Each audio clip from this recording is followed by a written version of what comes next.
Swagatam sarvebhyah. Welcome all to learn to chant Narayaniam. We are in session 8. First we shall start with the Dhyana Shlokam. Gurureva gatir gurumeva bhaje gurunaiva sahasmi namo gurave na guroh paramam shishurasmi guroho matirasti gurau mama pahi guro श्रीकान्तो मातुलो यस्य जननी सर्वमङ्गला जनकः शङ्करो देवः तं वन्दे कुञ्जराननम् पीताम्बरं करविराजितशङ्खचक्रकौमोदकी सरसिजं करुणासमुद्रं राधासहायमतिसुन्दरमन्दहासम् वातालयेशमनिशं हृदि भावयामि. So we will start the revision of the second dashaka. I think the first dashaka we have had enough revision. Those who have not been able to attend or have had less revision can refer to the videos uploaded on YouTube. We will start with the revision of second dashaka by the panelists. Raghunandanana, you can start.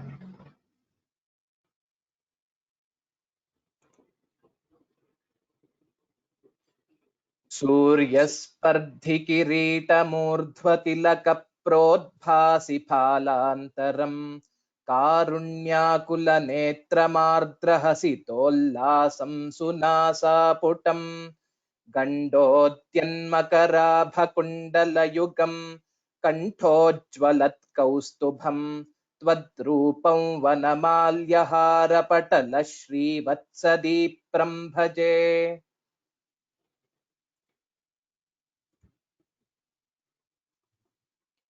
केयूराङ्गदकङ्कणोत्तममहारत्नाङ्गुलीयाङ्कित श्रीमद्बाहुचतुष्कसङ्गतगदाशङ्खारिपङ्केरुहां काञ्चित् काञ्चन काञ्चिलाञ्छितलसत्पीताम्बरालम्बिनीम् आलम्बे विमलाम्बुजद्युतिपदां मूर्तिं तवार्तिच्छिदम्.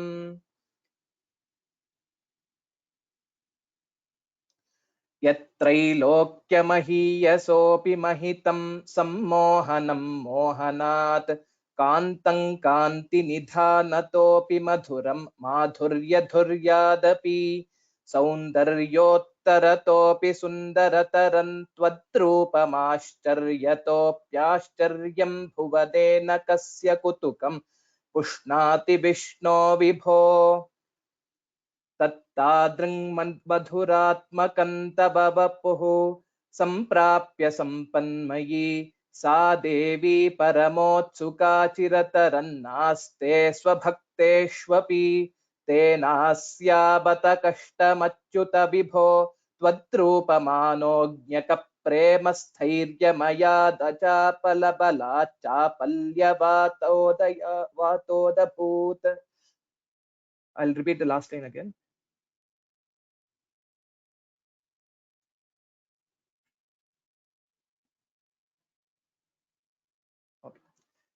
त्वद्रूपमानोज्ञकप्रेमस्थैर्यमयादचापलबलाच्चापल्यवातोदभूत्. लक्ष्मीस्तावकरामणीयकहृतैवेयं परेष्वस्थिरेत्यस्मिन्नन्यदपि प्रमाणमधुना वक्ष्यामि लक्ष्मीपते.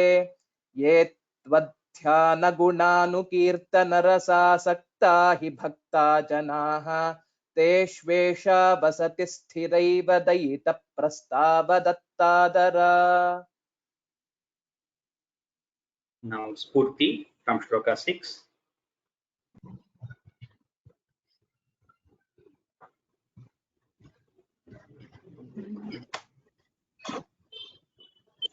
एवं भूतमनोज्ञदान वसुधा निष्यन्द सन्दोहनम् त्वद्रूपं परचिद्रसायनमयं चेतोहरं शृण्वताम् सद्यः प्रेरयते मतिं मदयते रोमाञ्चयत्यङ्गकम् व्यासिञ्चत्यपि शीतबाष्पविसरैरानन्दमूर्च्छोद्भवैः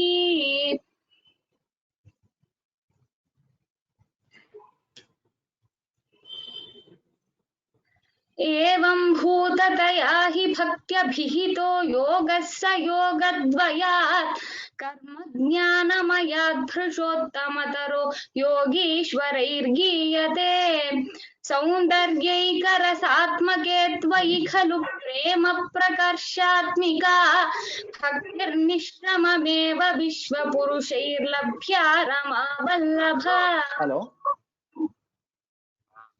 निष्कामन्नियतस्वधर्मचरणै यत्कर्म योगाभिधम् तद्दूरेत्य फलय्यतोपनिषदज्ञानोपलभ्यं पुनः तत्त्वव्यक्ततया सुदुर्गमतरं चित्तस्य तस्माद्विभो त्वत्प्रेमात्मकभक्तिरेव सततं स्वादीयसी श्रेयसी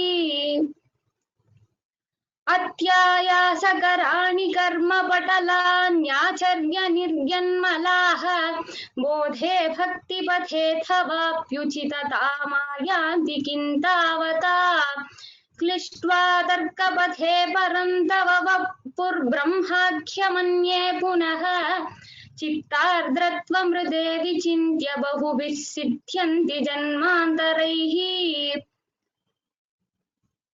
त्वद्भक्तिस्तु कथारसामृतझरीर्निर्मज्जनेन स्वयं सिद्ध्यन्ति विमलप्रबोधपदवीमक्लेशतस्तन्वती सद्यः सिद्धिकरी जयत्ययि विभो सैवास्तु मे त्वत्पदप्रेम प्रौढिरसार्द्रता धृततरं वातालयाधीश्वर Good. इति श्रीमन्नारायणीये भगवद्रूपवर्णनं नाम द्वितीयं दशकं समाप्तम् नारायणाखिलगुरो भगवन्नमस्ते Ramya, the third dashakam. So a person had asked, what is this 6 plus 11 in 17 letters? So like the first dashaka was 7 plus 7 plus 7. That is the yati, the pauses is what I'm saying. After 6 syllables, we give a pause and then tell the next 11 syllables together. That is the yati for the Shikharini Chandas. That is why I have given it as 6 plus 11.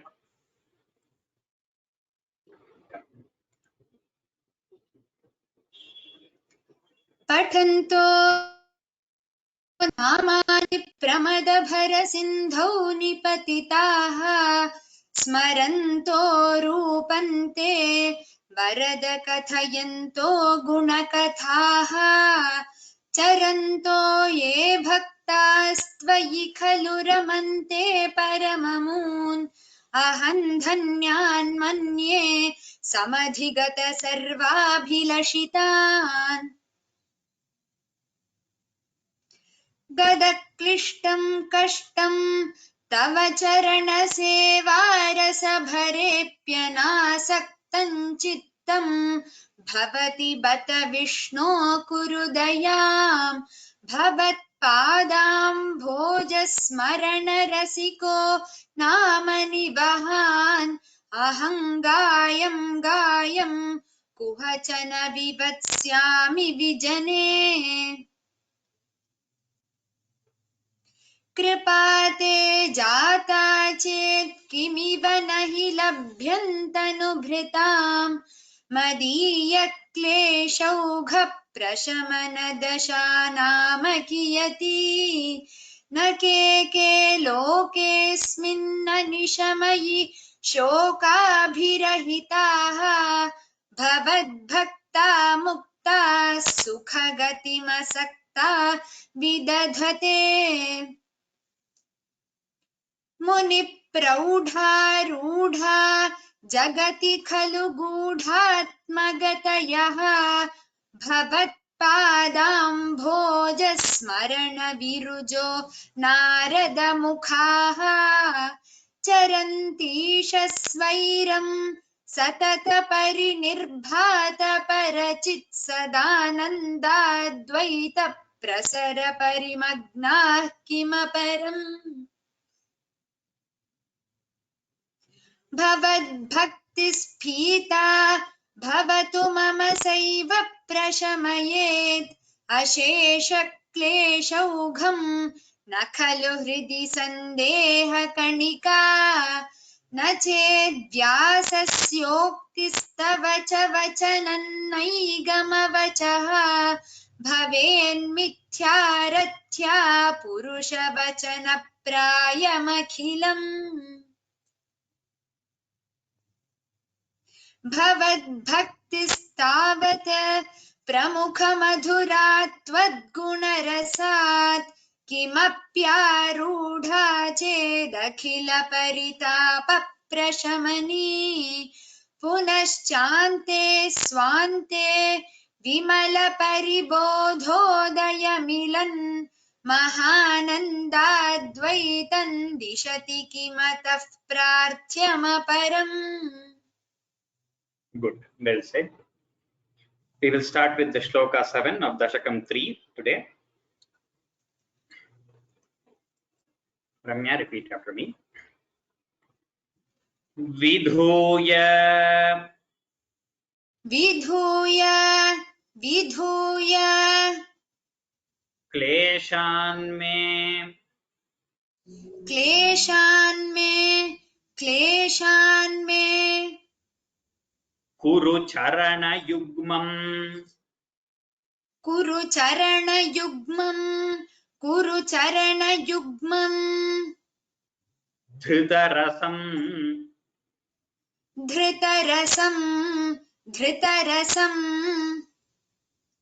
भवत्क्षेत्रप्राप्तौ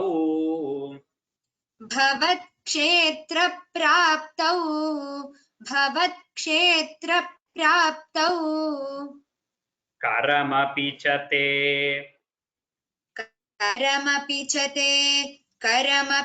ते पूजनविधौ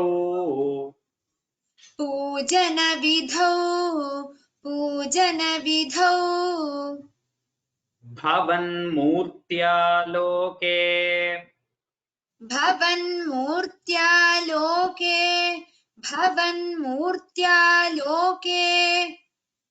नयनमथते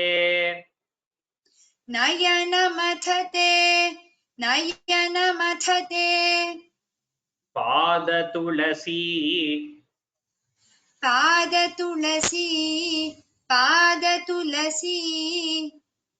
परिघ्राणे घ्राणम्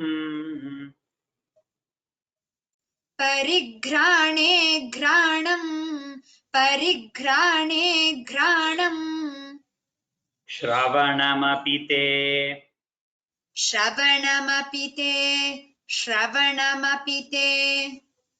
चारुचरिते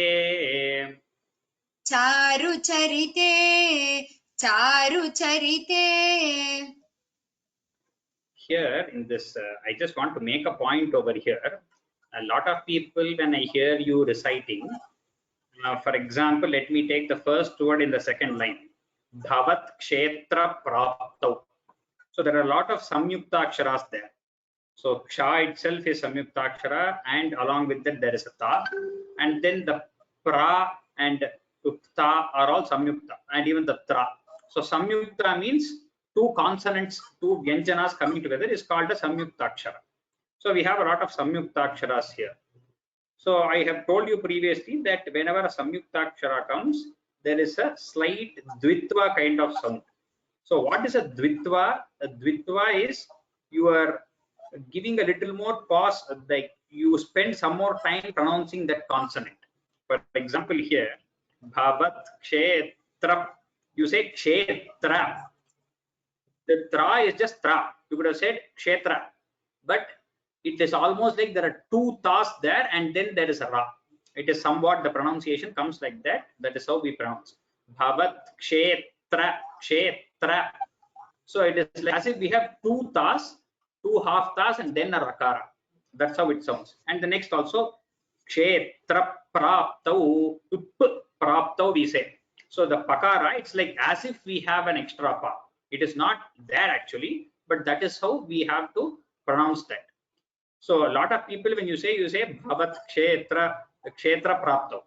It's not kshetra praptau.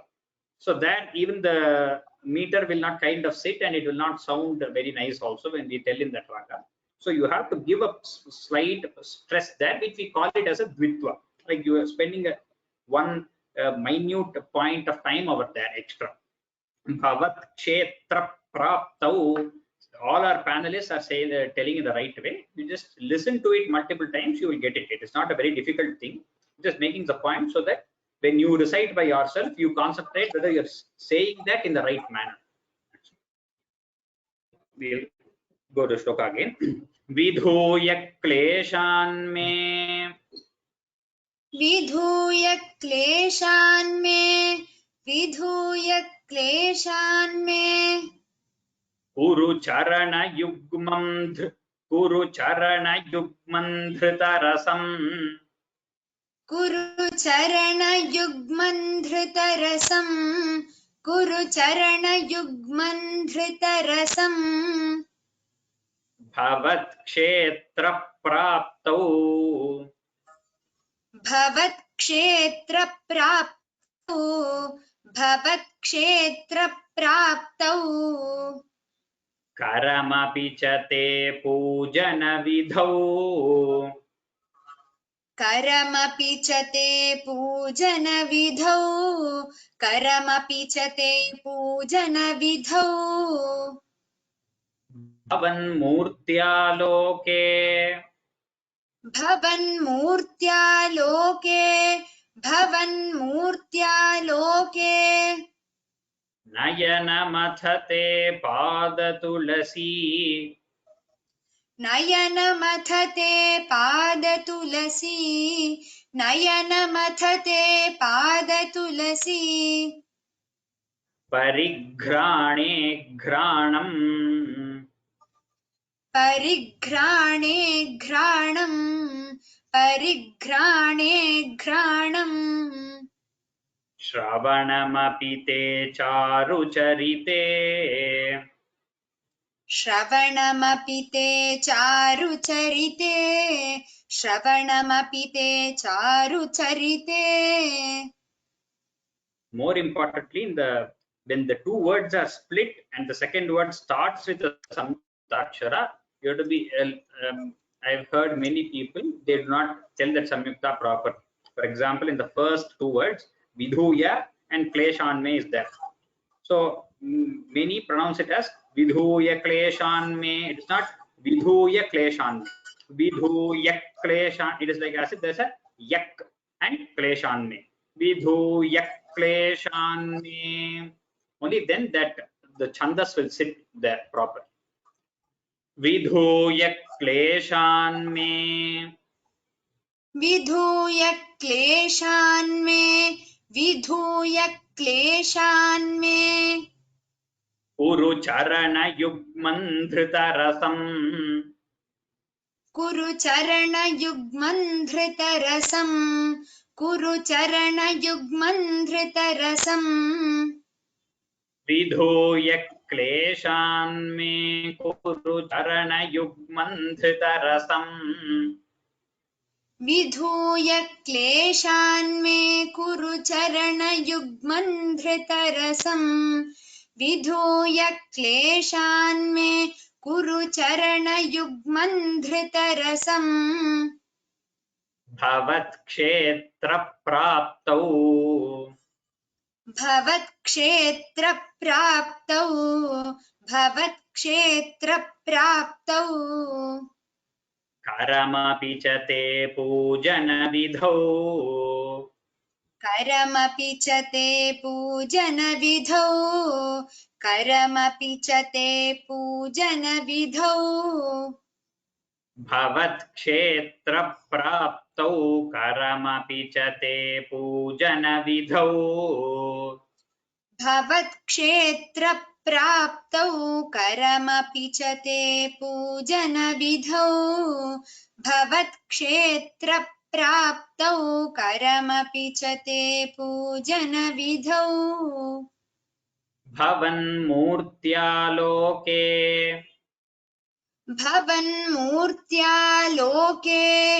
भवन्मूर्त्यालोके नयनमथते नयनमथते पादतुलसी परिघ्राणे पादतुलसी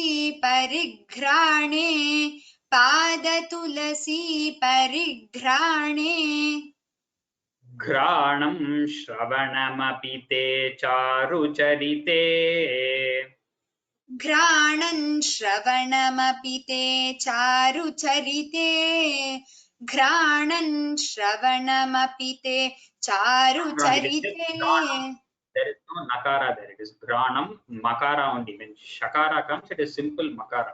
Granam, shravanam.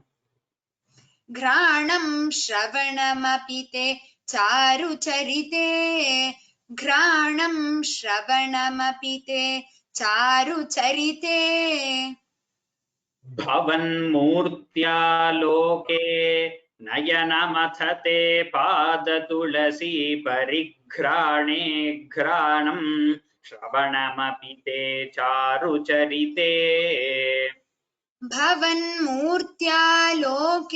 नयनमथते पादतुलसी परिघ्राणे घ्राणं श्रवणमपि ते चारुचरिते भवन्मूर्त्यालोके नयनमथते पादतुलसी परिघ्राणे घ्राणं श्रवणमपि ते चारुचरिते The whole shloka.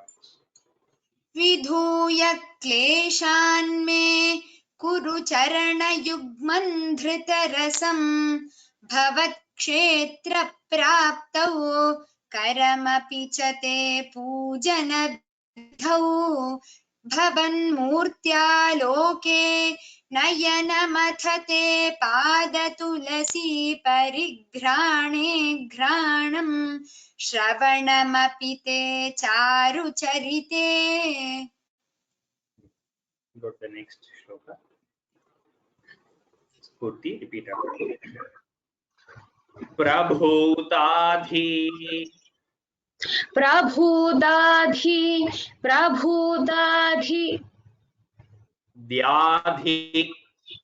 व्याधि प्रसभचलिते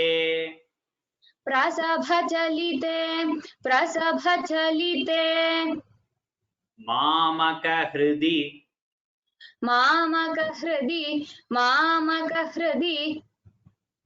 त्वदीयं तद्रूपम्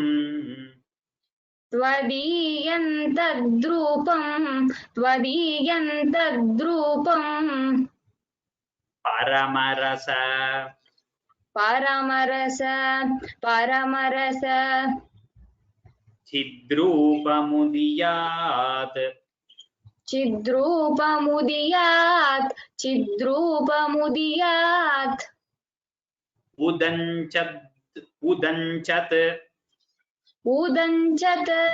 उदञ्चत् रोमाञ्चः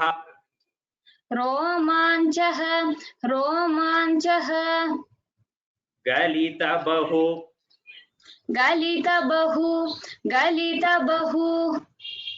हर्षाश्रुनिवहः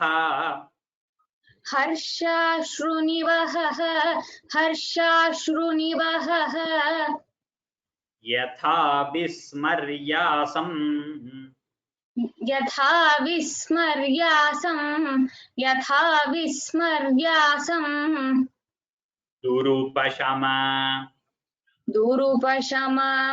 दुरुपशम पीडापरिभवान्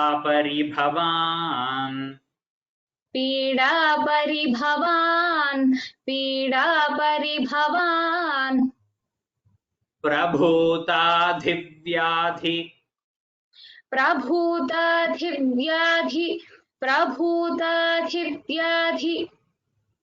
प्रसभचलिते प्रसभचलिते प्रसभचलिते मामकहृदि मामकहृदि मामकहृदि त्वदीयं तद्रूपम् त्वदीयं तद्रूपं परमरस परमरस परमरस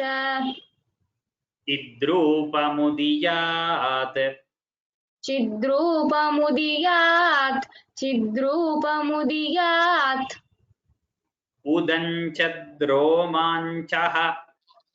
उदञ्चद्रोमाञ्चः उदञ्चद्रोमाञ्चः गलितबहुहर्षाश्रु गलितबहुहर्षाश्रु निवहः निवहः यथा विस्मर्यासम् यथा विस्मर्यासम् दुरुपशमपीडा दुरुपशमपीडा परिभवान्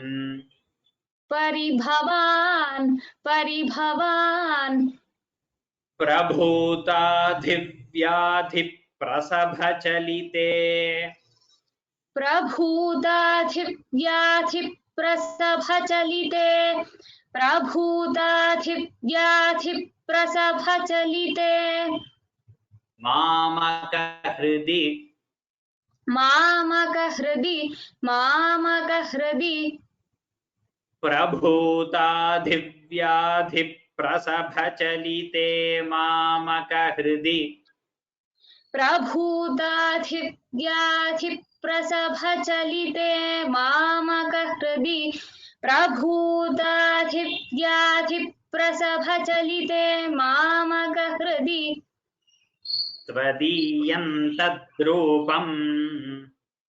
त्वदीयं तद्रूपम् त्वदीयं तद्रूपं परमरसचिद्रूपमुदीयात् परमरसचिद्रूपमुदीयात् त्वदीयं तद्रूपं परमरसचिद्रूपमुदीयात् त्वदीयं तद्रूपं परमरसचिद्रूपमुदीयात् त्वदीयं तद्रूपं परमरसचिद्रूपमुदीयात् उदञ्चद्रोमाञ्चः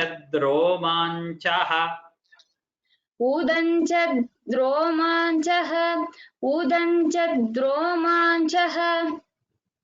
गलितबहुहर्षाश्रुनिवहः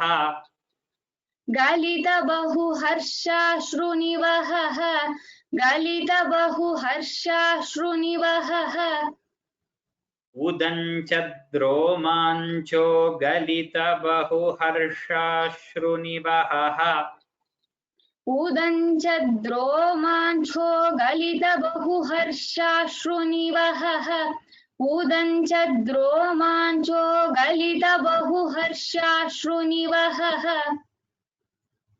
यथा विस्मर्यासम्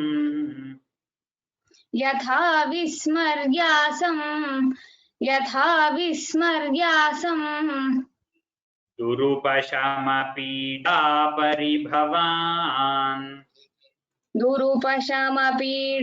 परिभवान् दुरुपशमपीडा परिभवान् यथा विस्मर्यासं दुरुपशमपीडा परिभवान् यथा विस्मर्यासन् दुरुपशमपीडा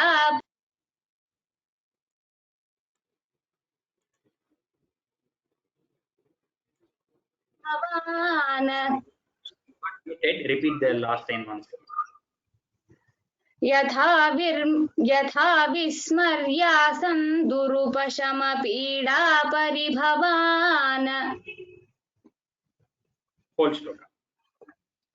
प्रभूताधित्याधिप्रसभचलिते वामकहृदि त्वदीयन्तद्रूपं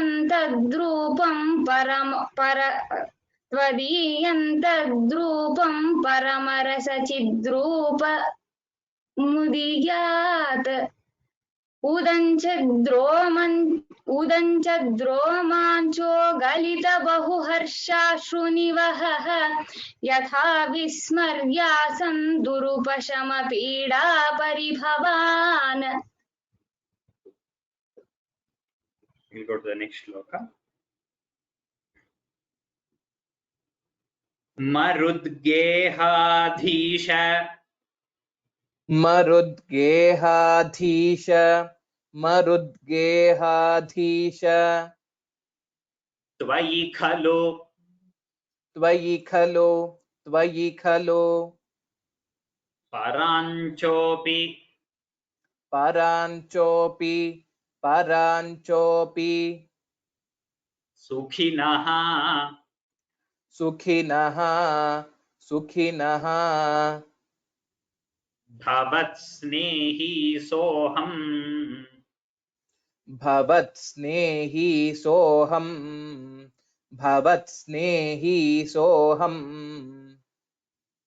सुबहुपरितप्ये सुबहुपरितप्ये सुबहुपरितप्ये च किमिदम् च किमिदम् च किमिदम् अकीर्तिस्ते अकीर्तिस्ते अकीर्तिस्ते मा भूद्वरद मा भूद्वरद मा भूद्वरद गदभारं प्रशमयन् गदभारं प्रशमयन् गदभारं प्रशमयन् भवद्भक्तोत्तंसं भवद्भक्तोत्तंसं भवद्भक्तोत्तंसं झटिति कुरु माम् झटिति कुरु मां झटिति कुरु मां कंसदमन कंसदमन कंसदमन. In the last line, the first word is bhavad bhakto. That it is bhavat plus bhaktottamsa. In the sandhi it should become dakara over here. There is a small mistake. I will correct it and then post it. It's dakara. Tatha da, the third letter. Dakara. Marudgehadhisha.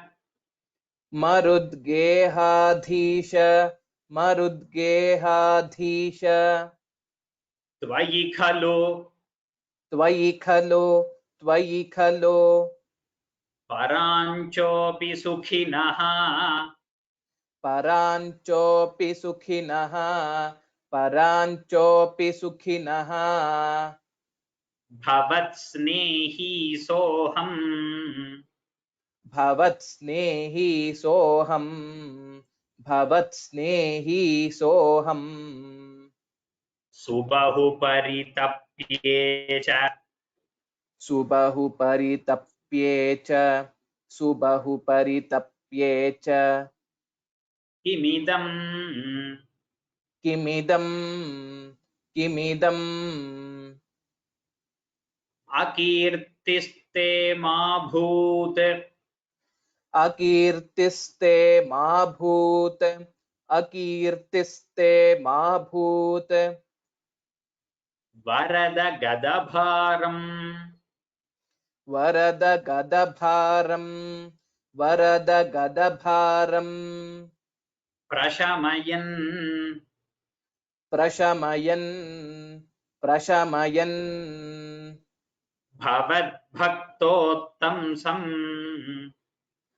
भवद्भक्तोत्तंसं भवद्भक्तोत्तंसं झटिति कुरु मां झटिति कुरु मां झटिति कुरु मां कंसदमन कंसदमन कंसदमन मरुद्गेहाधीश मरुद्गेहाधीश मरुद्गेहाधीश त्वयि खलु पराञ्चोऽपि सुखिनः त्वयि खलु पराञ्चोऽपि सुखिनः त्वयि खलु पराञ्चोऽपि सुखिनः मरुद्गेहाधीश त्वयि खलु पराञ्चोऽपि सुखिनः मरुद्गेहाधीश त्वयि खलु पराञ्चोऽपि सुखिनः मरुद्गेहाधीश त्वयि खलु पराञ्चोऽपि सुखिनः भवत्स्नेही सोऽहम् भवत्स्नेही सोऽहम् भवत्स्नेही सोऽहम् सुबहुपरितप्ये च किमिदम् सुबहुपरितप्ये च किमिदम् सुबहुपरितप्ये च किमिदम् भवत्स्नेही सोऽहम् सुबहुपरितप्ये च किमिदम् भवत्स्नेही सोऽहम् सुबहुपरितप्ये च किमिदम् भवत्स्नेही सोऽहम् सुबहुपरितप्ये च किमिदम्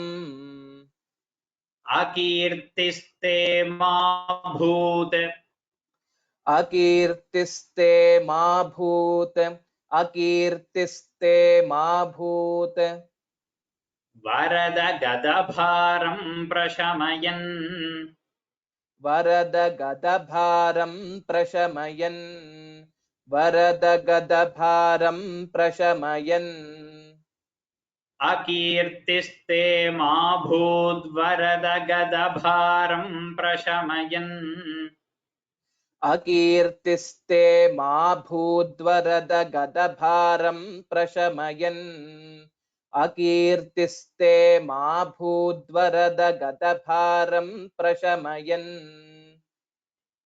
भवद्भक्तोत्तंसं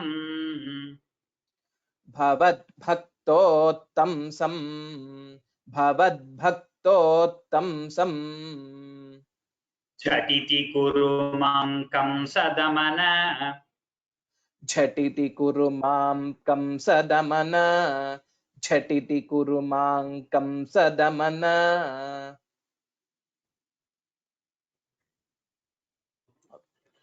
भवद्भक्तोत्तंसं झटिति कुरु मां कंसदमन भवद्भक्तोत्तंसं झटिति कुरु मां कंसदमन भवद्भक्तोत्तंसं झटिति कुरु मां कंसदमन The whole shloka.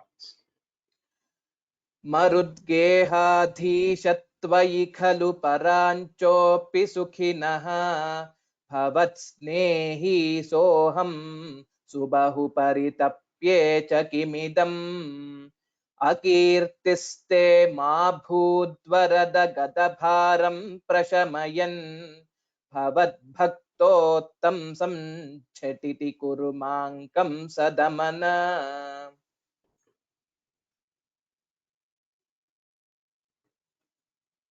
Good.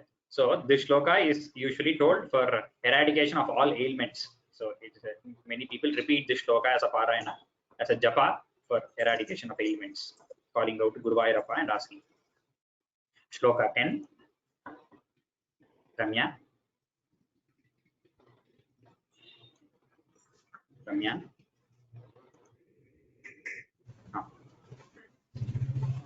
किमुक्तैः किमुक्तैः किमुक्तैः भूयोभिः भूयोभिः भूयोभिः तव हि करुणा तव हि करुणा तव हि करुणा यावदुदीयात् यावदुदीयात् यावदुदीयात् अहं तावद्देव अहं तावद्देव अहं तावद्देव प्रहित प्रहित प्रहित विविधार्थ विविधार्थ विविधार्थ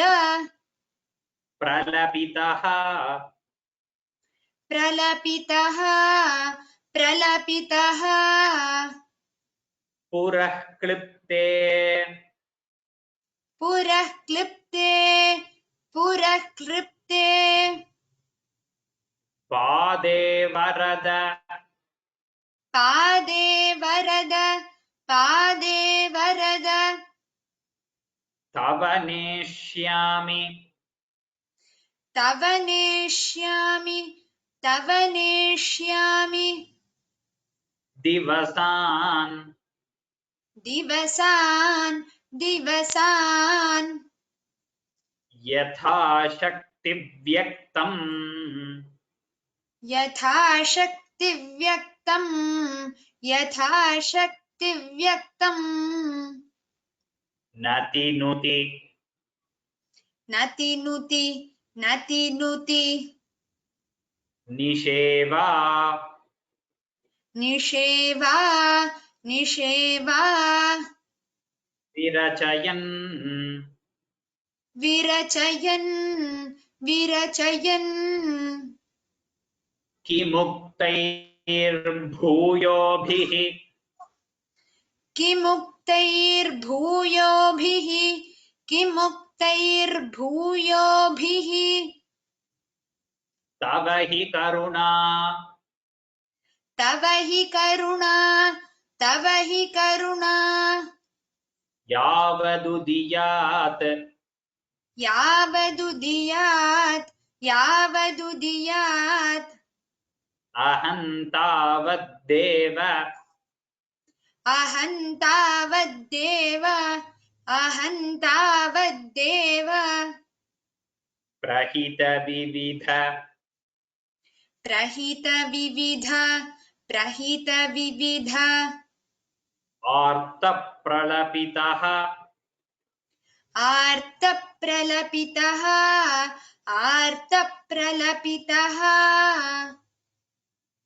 पुरः कृत्ते पादे पुरः क्लिप्ते पादे पुरः क्लिप्ते पादे.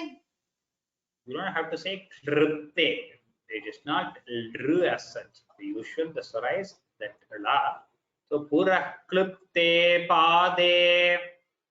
पुरः क्लिप्ते पादे पुरः क्लिप्ते पादे. Varada tava neshyami. वरद तव नेष्यामि वरद तव नेष्यामि. Divasan दिवसान् दिवसान् yatha shakti vyaktam. यथाशक्ति व्यक्तम् यथाशक्ति व्यक्तम्. Nati nuti nisheva.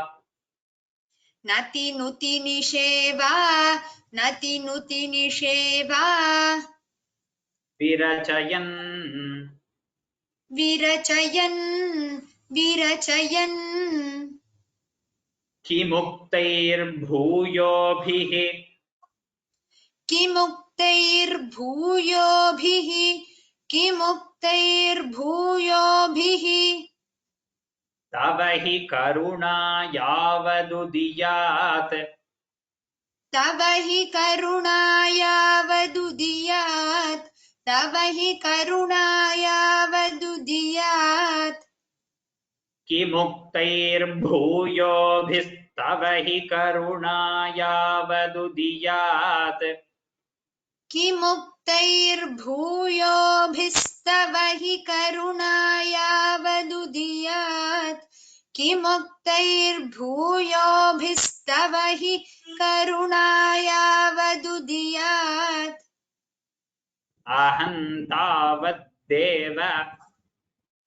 अहं तावद्देव अहं तावद्देव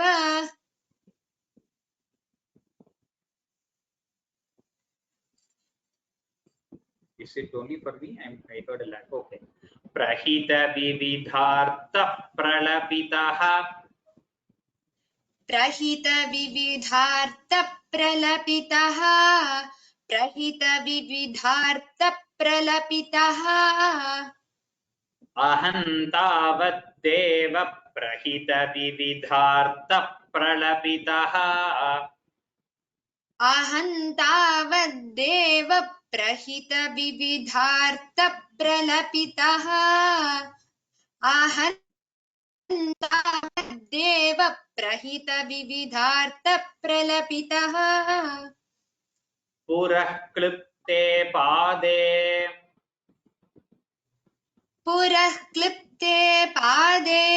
पुरः क्लिप्ते पादे वरद तव नेष्यामि दिवसान्. वरद तव नेष्यामि दिवसान् वरद तव नेष्यामि दिवसान् पुरः क्लृप्ते पादे वरद तव नेष्यामि दिवसान्. पुरः क्लिप्ते पादे वरद तव नेष्यामि दिवसान् पुरः क्लिप्ते पादे वरद तव नेष्यामि दिवसान् यथाशक्ति व्यक्तम्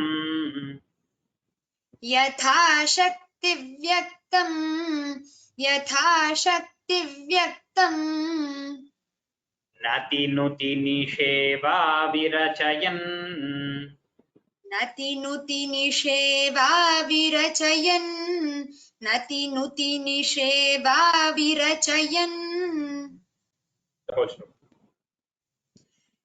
किमुक्तैर्भूयोभिस्तव हि करुणायावदुदीयात् अहं तावद्देव प्रहित विविधार्थ प्रलपितः पुरः क्लिप्ते पादे वरद तव नेष्यामि दिवसान् यथाशक्ति व्यक्तम् नतिनुति निषेवा विरचयन्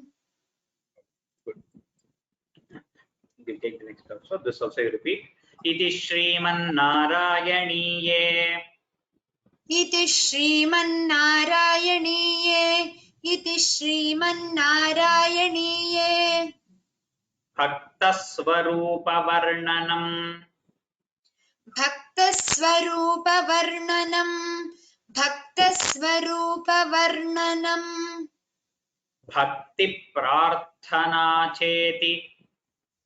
भक्तिप्रार्थना चेति. भक्तिप्रार्थना चेति तृतीयं दशकं समाप्तम्.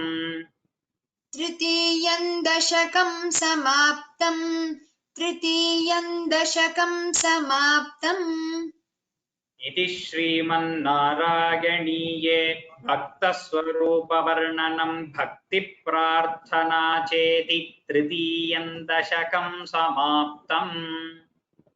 इति श्रीमन्नारायणीये भक्तस्वरूपवर्णनं भक्तिप्रार्थना चेति तृतीयं दशकं समाप्तम् नारायणाखिल गुरो भगवन्नमस्ते. नारायणाखिल गुरो भगवन्नमस्ते We will go to the fourth dashakam. So the fourth dashakam is another new meter, new chandas, that is called Rathodhata. So it goes, the meter is like a chariot riding. So that is why it's called Rathodhata. The way when we recite, you will see still like as if the carried tuck tuck tuck tuck tuck tuck like that it goes. The meter is formed like that, so it is called the fourth dashaka. It has 11 letters, so it is smaller than whatever we have seen. One of the smaller meters that we are seeing. Atha chaturtham dashakam. Purti repeated. Yeah. Kalyatam mama. Kalyatam mama. Kalyatam mama. Ram Ram Spurti. Ha. Ah, Kalyatam mama. Kalyatam mama. Kurushvatavatim. Kurushvatavatim. Kurushvatavatim.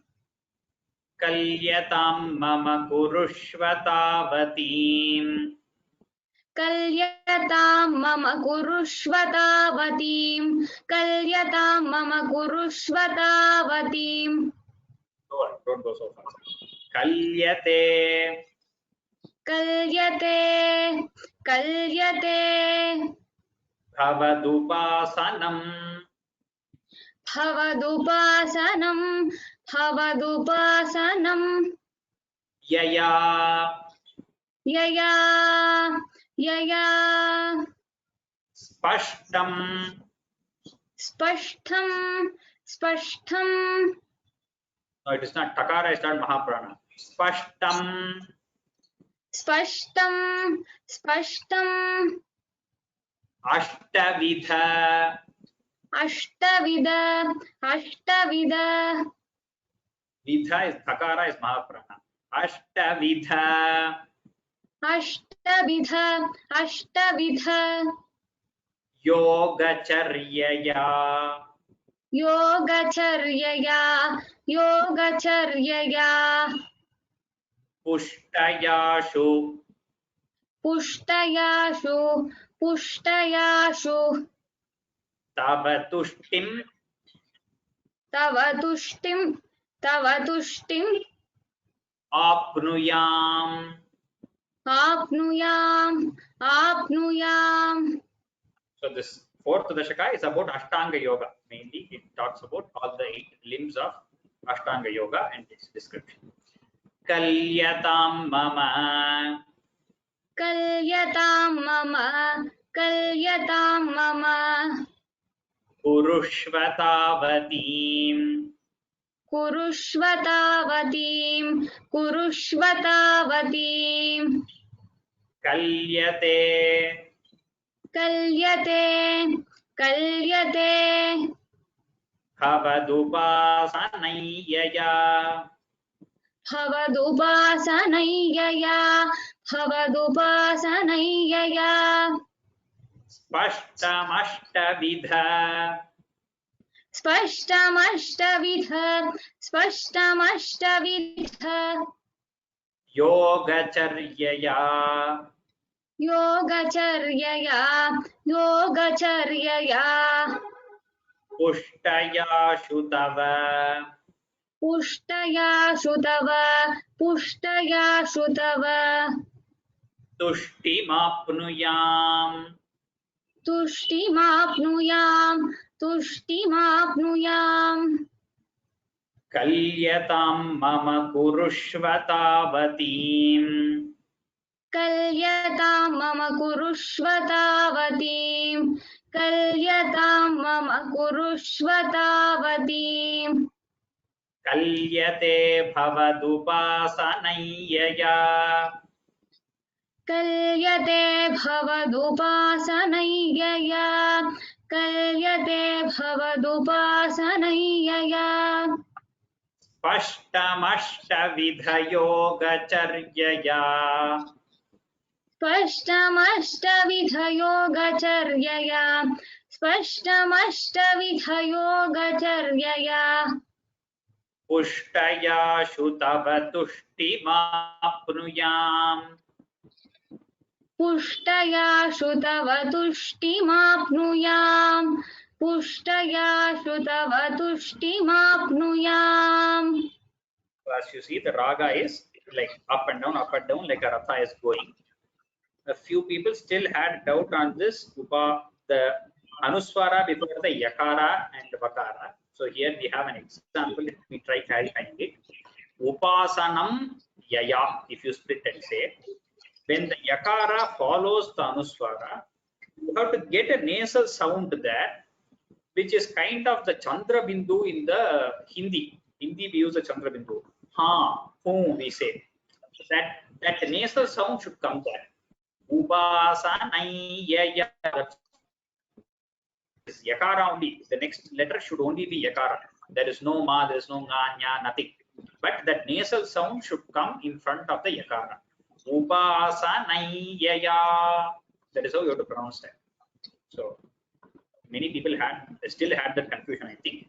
If you are not able to get it very clearly, if you think you are making a mistake, keep it as upasanam yaya. There is no mistake in saying makara for the anuswara anywhere.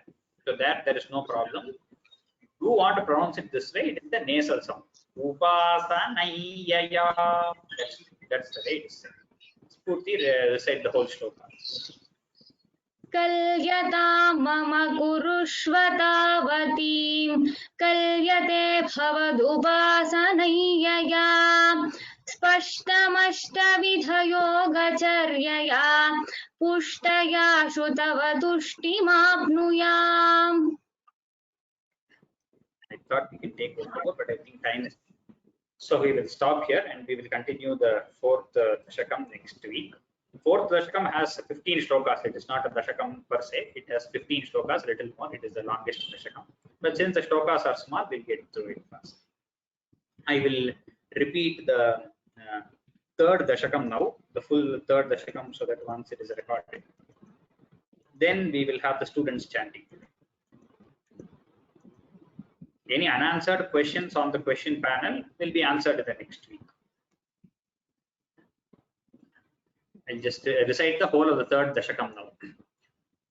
Pathanto namani pramadabhara sindhau nipatitaha smaranto rupante varada kathayanto gunakathaha charanto ye bhaktastvai khalu ramante paramamon ahandhanyan manye samadhigata sarvabhilashitan gadaklishtang kashtan tava charana sevarasa bharepyanasaktan chittam bhavati bata vishno kurudayam bhavat padam bhojasmarana rasiko nama nivahan ahangayang gayang uhachana vivatsyami vijane krupate jata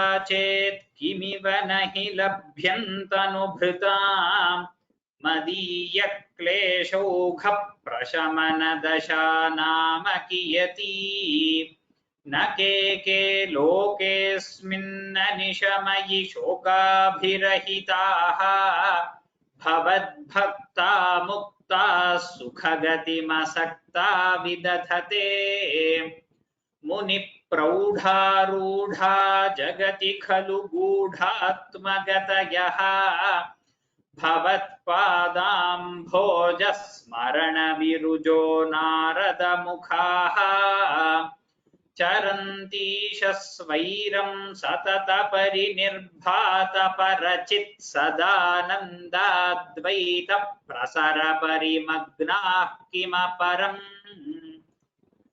bhavat bhakti sphita bhavatu mama saiva prashamayet ashesha kleshaughan akhalu hridi sandeha kanika nached vyasasyoktistava cha vachanannaigamavachaha bhaven mithyarathya purusha vachana prayamakhilam bhavat bhaktistavat pramukha madhuratvat gunarasat kimapyarudha ched akhila paritapa prashamani पुनश्चान्ते स्वान्ते विमलपरिबोधोदयमिलन् महानन्दाद्वैतं दिशति किमतः प्रार्थ्यमपरम् विधूय क्लेशान् मे कुरु चरणयुग्मं धृतरसं भवत्क्षेत्रप्राप्तौ करमपि च ते पूजनविधौ भवन्मूर्त्यालोके नयनमथ ते पादतुलसी परिघ्राणे घ्राणम् श्रवणमपि ते चारुचरिते प्रभूताधिव्याधिप्रसभचलिते मामकहृदि त्वदीयं तद्रूपं परमरसचिद्रूपमुदीयात् उदञ्चद्रोमाञ्चो गलितबहुहर्षाश्रुनिवहः यथा विस्मर्यासन्दुरुपशमपीडापरिभवान् मरुद्गेहाधीश त्वयि खलु पराञ्चोऽपि सुखिनः भवत्स्नेही सोऽहं सुबहु परितप्ये च किमिदम् अकीर्तिस्ते मा भूद्वरद गदभारं प्रशमयन् भवद्भक्तोत्तं सञ्झटिति कुरु मां कंसदमन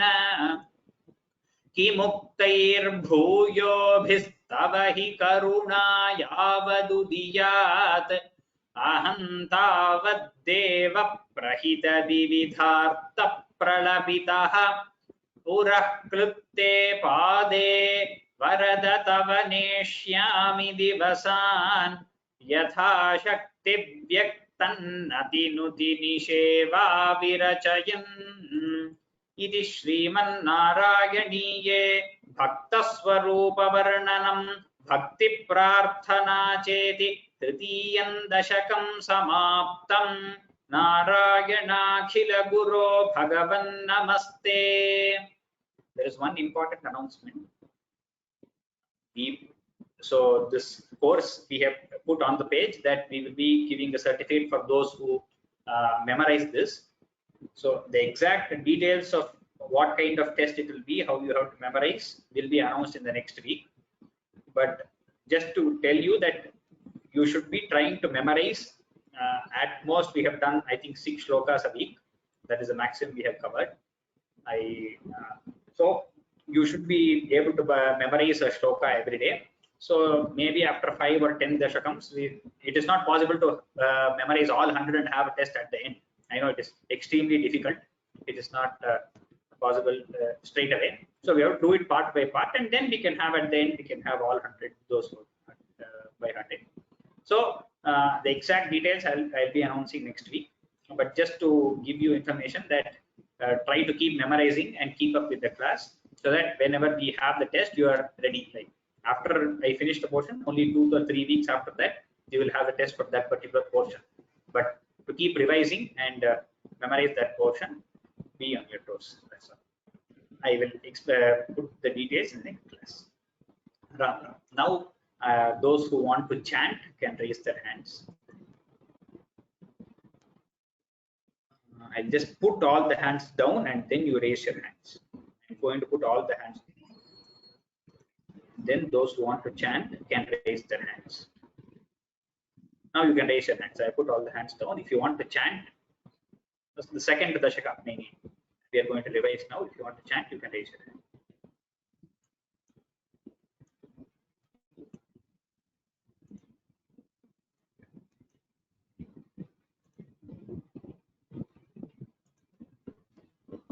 There we have it.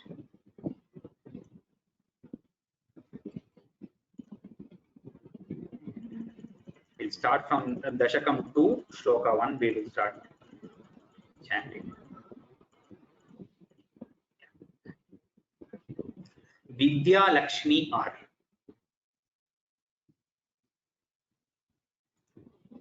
Vidya Lakshmi R. Okay, not Vidya Lakshmi. Matangi. Matangi. Matangi. सूर्यस्पर्धि किरीटमूर्ध्वतिलक प्रोद्भासि बालान्तरम् कारुण्याकुलनेत्रमाद्रहसितो लासं सुनासापुटम् कुण्डलयुगम् कण्ठोज्वलत्कौस्तुभम् त्वद्रूपं वनमाल्यहारपटल श्रीवत्सदीप्रं भजे. Good. So your chanting is good. The Mahapranas are not heard as Mahapranas. You have to concentrate on the Mahapranas. Mahaprana, when we say Ka, and then the next is Kha, Ga, Kha. So here, Suryaspardi, the Dhakara, Ulle Naraya Pranan veliye varum. That is why it is called Mahaprana. You are using a lot of breath to say that. Dhi, Urdhva Tilaka, Prodbhasi. You have to repeat that separately so that you get that. Because we may, in our usual pronunciation, we will not use so much Mahaprana with such stress. But it is good to, even if you overstress in the beginning, it is good. Then you will know how much exactly to stress so that you can hold your breath as well as get the pronunciation right. Because in a lot of places, we are the Mahaprana was not said. Namaste. Namaste ji. Thank you, Hare. Thank you, Radhe. Vidya Lakshmi R.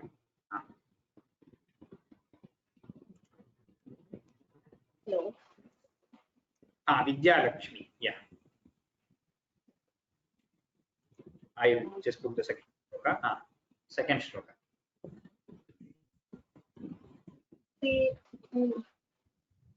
Keyurangatakankanotama maharanta guliyang tata. Passive and self. Sorry. Okay.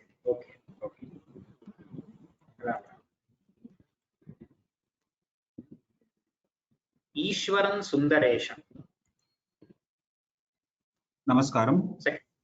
Namaskaram. Keyurangada Kankanottama Maharatnanguliyankita Srimad-Bahu Chatushka Sangatagada Shankari Pankeruham Kanchit Kanchana Kanchilanchita Lasat Pithambaralambini Alambe Vimalambujadyutipadam Murtim Tavartichidam. Good. Very good. Well recited. Good. Wonderfully recited. All perfect pronunciations. Thank you. Namaskaram. Vijay Lakshmi Kirtivasan.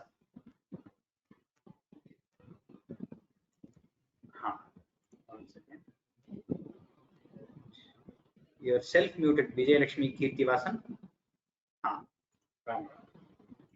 यत्रैलोक्यमहीयसोऽपि महितं सम्मोहनं मोहनात् कान्तं कान्तिनिधानतोऽपि मधुरं माधुर्यधुर्यादपि सौन्दर्योत्तरतोऽपि सुन्दरतरम् त्वद्रूपमाश्चर्यतोऽप्याश्चर्यं भुवनेन कस्य कुतुकं पुष्णाति विष्णो विभो. Very good. Well done. Wonderful. Nice recitation. Thank you. Usha Anil.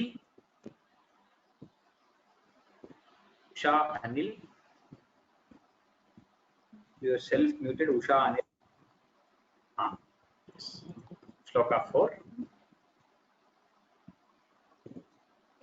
मधुरात्मगं तव वभु सम्प्राप्य सम्बन्मयी सा देवी परमोत्सुकचिरधरं नास्ते सौभक्तुष्यभि तेनास्य पद कष्टमच्युत विभो त्वद्रूपमनुज्ञका प्रेमस्थैर्यमयाद चाचपालबलात् चाबल्यवार्तोदभूत्. Good recitation. The dirgha swaras you have to concentrate. Here, Devi Paramotsuka. So Devi, you have to give it 2 matras. You are saying Sa Devi Paramotsuka. You are not giving the gap enough. You are also the Paramotsuka Chirataram. The dirgha swaras, let it be dirgha. Tenasya Bata. So the dirgha, let it be dirgha. Do not make it hrasu. That is good recitation. Okay, sir. Thank you. T Rajesh 71. Yeah, Ram Ram. Lakshmi Stavakaramaniyakhritaivyam pareshvasstiretyasminnanyadapi pramanamadhuna vakshyami Lakshmipate yetvadhyana gunanukirtanarasasakta hi bhakta janaha teshvesha vasati sthiraiva dayita prastabadattadara. Very good. Well recited. Good recitation. Thank you. Perfect. Yeah. Good. Srini Karthik 007.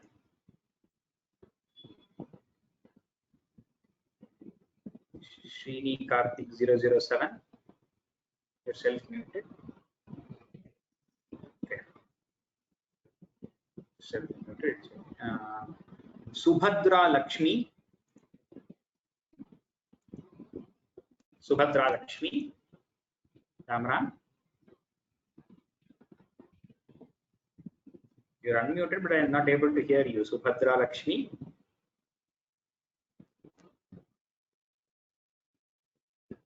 I am not able to hear.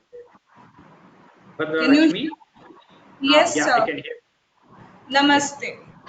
Namaste. एवं भूतमनोज्ञतानवसुधा निष्यन्दसन्दोहनम् त्वद्रूपं परचिद्रसायनमयं चेतोहरं शृण्वताम् सद्यः प्रेरयते मतिं मदयते रोमाञ्चयत्कङ्ककं व्यासिञ्चत्यपि शीतबाष्पविसरैः आनन्दमूर्च्छोद्भवैः. Okay, very good. Well recited. I think you lost breath at Romanchayatyangakam. Only that tya didn't come Yes. properly. Everything else came Yes, properly. Mahoday. धन्यवादः. Dhanyavad. Gayatri Ramana. Gayatri Ramana. Those who have already recited, please mute yourself. Hari Om Namaskaraha. Hari Om Namaskara. Shlokam The 7. 6th one, 7th. Evam bhutataya hi bhaktya bhito yogassa yogadvayat karma jnanamayad bhrishottamataro yogishwarairgiyate सौन्दर्यैकरसात्मके त्वयि खलु प्रेम प्रकर्षात्मिका भक्तिर्निश्रममेव विश्वपुरुषैर्लभ्या रमावल्लभ वल्लभ. All the Mahapranav and Samyukta Aksharas are good. The only the thing was, like I told today, here the Samyukta Akshara Tva is there, and here Pra is there in the 3rd line. If you see Tva and Pra, so there the way you are reciting Rasatmake Tvai, Rasatmake Tvai is how you are saying. So there the extra it should come. Rasatmake Tvai Khalu Prema, Khalu Prema. You see the extra part. So I am giving a little more stress so that you are able to hear, but that should come. The way you are reciting is Khalu Prema. You have to say Khalu Prema, like as if there is an extra half power over that. Can I chant this line? Yeah, 3rd line. Yes. सौन्दर्यैकरसात्मके त्वयि खलु प्रेम प्रकर्षात्मिका. Correct. So that's good. That is the point I was making today. A lot of people do not know this. So with you as the example I told, but a lot of people are making the same kind of error. So that is, you just have to, it is not very difficult. It's just you should know that that should be done. A lot of people don't know. Okay. You read the two words separately. It is almost like there is an extra sandhi over there, which makes you read that with a dvitva, with an extra stress. That's simple. Okay, thank Good. you. Dhanyavadah. Good. Hari Om. Hari Om. Kalpana Rajagopal.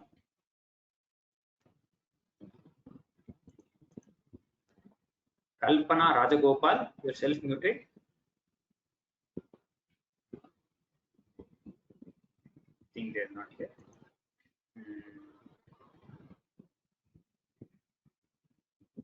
Gayatri Narayanan, Gayatri Narayanan.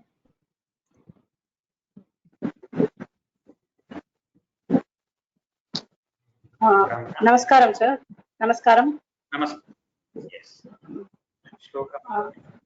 Okay.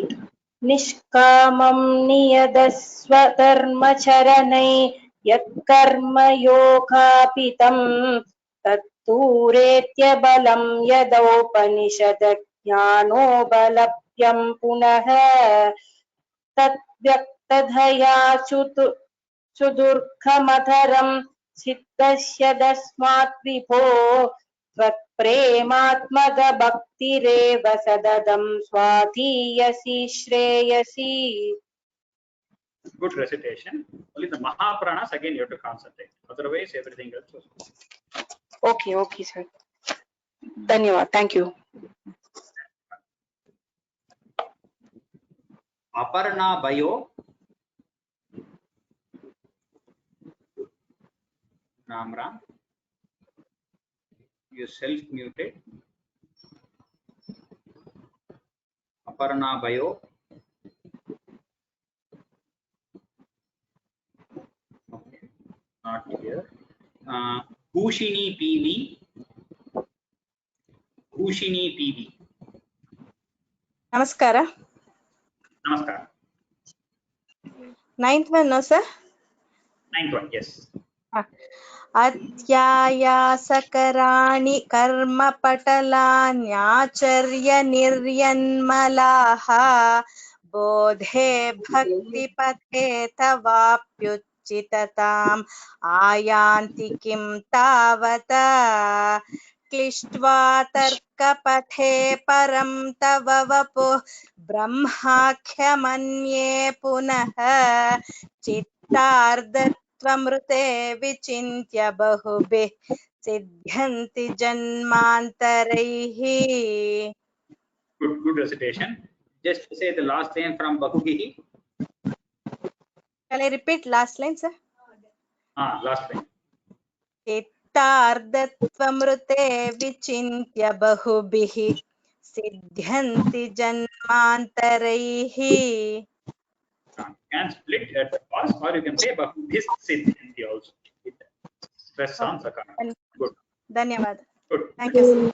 Dhanyavad. Bhagirathi Shankara Narayanan. Bhagirathi Shankara Narayanan.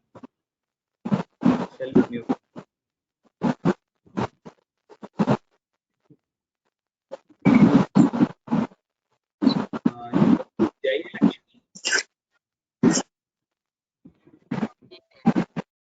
Jayalakshmi. Namaskaram. Namaskaram.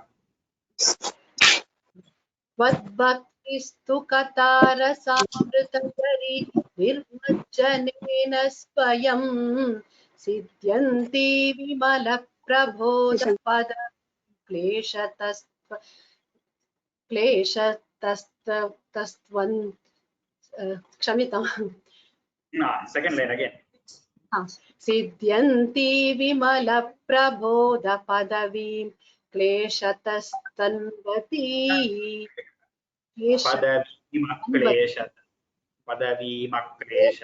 तन्वती सत्य सिद्धिकरी जयत्ययी विभो सैवास्तु मे त्वत्पद प्रेम प्रौढिरसार्द्रता द्रुततरं वातालयाधीश्वर. So just the two minor corrections. One was Jayatyayi is Hrasva Ikara. So let it be Hrasva. Slightly you pulled it. It didn't become Dirgha, but it was in between. Jayatyayi Vibho, just Ikara. And then at the end of the line, try not to stop at Tvat Pada, because that's why there's a hyphen there, because it will continue. If you can stop, there would be no hyphen. It should be Tvat Pada Prema, Praudhira Sardrata, because that is one word. There is no split in the word. It has just gone in. The word has been split between two lines, but there is no split in the word. So you can even pause at Saivastu Me. At Me also you can pause, because that's the end of a word. But don't pause in between at Tvat Pada. Okay. Tvat Pada Prema Praudhira Sardrata. There you can take your breath. Okay, sir. Dhanyavad. Okay. Dhanyavada. So we have finished the second Dashaka revision. I just take some questions now, 2-3 minutes, maybe a couple of questions. I'll put down all your hands, and if you have a question, raise your hand. Only for questions. Yeah. Let's take a couple of questions. Priyadarshini Payani. Ram Ram. Priyadarshini Payani, you are unmuted. You are unmuted on both sides. I'm not able to hear you. Priyadarshini Payani. Okay, I'll get back to you. Devika Rani. Devika Rani. They went off. Hey, Mahodaya. Ram. My name is Devika Ravi. Okay, Ravi, yeah, sorry. Devika Ravi. I would like to learn the Anvayam of this Narayaniyam. Is there any online material or any resources? Because by hearting will be very difficult for me at this age. I'm already 58, yeah, so I can only recite. So correct. Yeah, the routine Parayanam also we will have later. We will have a test on how you. Because you are telling there's a test, so I can recite, but it's difficult for me to. Because that requires some time to prepare. The Parayanam test also will be done little later, but that might have more portion because you'll be seeing the book and telling anything. So the thing is, we are following the S.N. Shastri book, which he has written with English translation. So the English translation itself, the way he has done is, he has put the whole Anvaya, given Pada Padartha, and then given the whole meaning. So if you buy the S.N. Shastri translation book, then you will have the Anvaya also in that. So it is Narayaniyam by S.N. Shastri. S.N. Shastri translation by Chinmaya Mission is the publication. Okay, it is the publication is Chinmaya Mission. Yeah, Mission. So it is not right now. Is it because of this COVID? We don't have any libraries. Anything available online? No. Online Anvaya I have not come across. Even the text itself, there are mistakes here and there. That is why I myself use. Even after I proofread, there are few. This I have taken from online source, but even after I proofread, there are mistakes, as you say during the class, I correct them. So even in the Akshara Shuddhi, there is a problem. So I don't think Anvaya, there are good Anvayas online as such. Maybe the S.N. Shastri, if it is there on archive.org, which I have not seen, maybe if some book is there, you could search.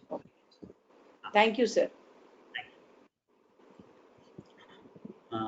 Mala Mani. Mala Mani. Ram Ram. Mala Mani. Mala Mani here. Ram Ram. Yeah. Actually, I want to ask you to by heart the slokas. It's so difficult at my age. Yes. So I agree.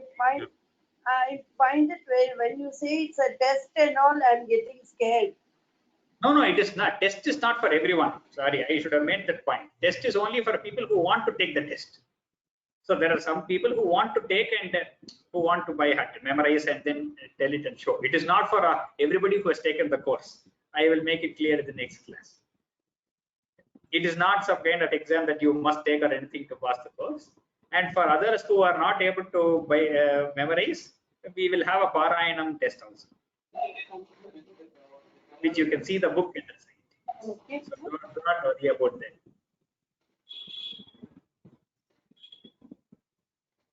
Ram. Samhita is Ram Ram. Samhita is Ram Ram. Samhita, you're unmuted. Samhita is. Hello. Hello. Ram Ram. I can hear you. Ram, Namaskaram. This is Samhita Amma pesaren. I'm Samhita's mother talking. I have a general question, like wherever ha is coming, like how should it be said so? Like because we have very little knowledge in Sanskrit. So சில இடத்துல வந்து லாங்கா சொல்றீங்க, சில இடத்துல வந்து ஷார்ட்டா you are saying it, and சில இடத்துல are you talking? See, no, semicolon is nothing related to Sanskrit. Semicolon I have put, I explained in second class beginning. Some people wanted to know where the pause should be given in a shloka. So sorry, it's not semicolon, it is the colon. Sorry sir, colon. Oh, colon. That means the visarga you are talking about. Okay. Now, yeah. Visarga. So let me take an example of a visarga. So here. So visarga is something that is a little flexible. So visarga, where for example here bahubhihi is there. So this is a visarga. Okay. So visarga is, I will explain this again in the beginning of the next class because there was a question. So, but I will tell you now. So because this swara before has an ikara over here, this is bhi. So the visarga also will have hi. It is almost like akara, but it is a more very slight differences there. With the technical difference, I will tell you in the next class when everybody is present. Now we have only half the people left class. So in the last there is rai and then so that is also raihi. But in the previous sentence you see there is naha. So there, since there is no swara other than akara, it is ha. That's all. Okay. So you can, if at all you have some raga, you can extend it a little more a bit. That kind of flexibility exists for the. Okay. For example, the first time you have niryan ha, so you say ha over there. Okay. So the visarga just takes on the swara of the previous letter. That's all. Okay. Okay. Okay. Thank you, sir. Thank you.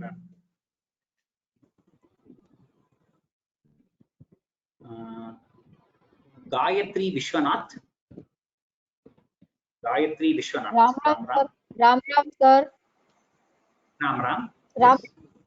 Sir, I have a book of Narayaniam, Srimad Narayaniam, in translation by Sri A.R. Parthasarathi. I can follow the same book, or should I need to buy this book by Essence?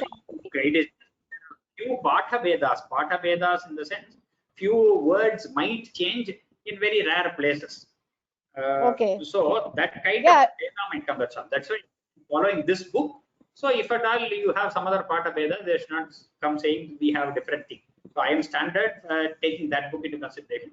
So it's okay. You can follow any book that is published. There might be some small small changes, because today in that the third dashakam on the 8th sloka there was like uddan chandro mancho galita bahu harsha sunishrava ho, it is written, and we said as vaha. So only that small changes that is neither a mistake. That you will find in all books, you will find it the same way. I have split something here for your convenience. Okay, fine. Otherwise, no problem. I can follow this book. Together, it will become okara.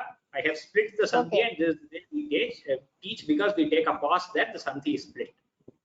Okay, that means I can follow this book. I don't have to buy another book, right? No, you don't have to buy.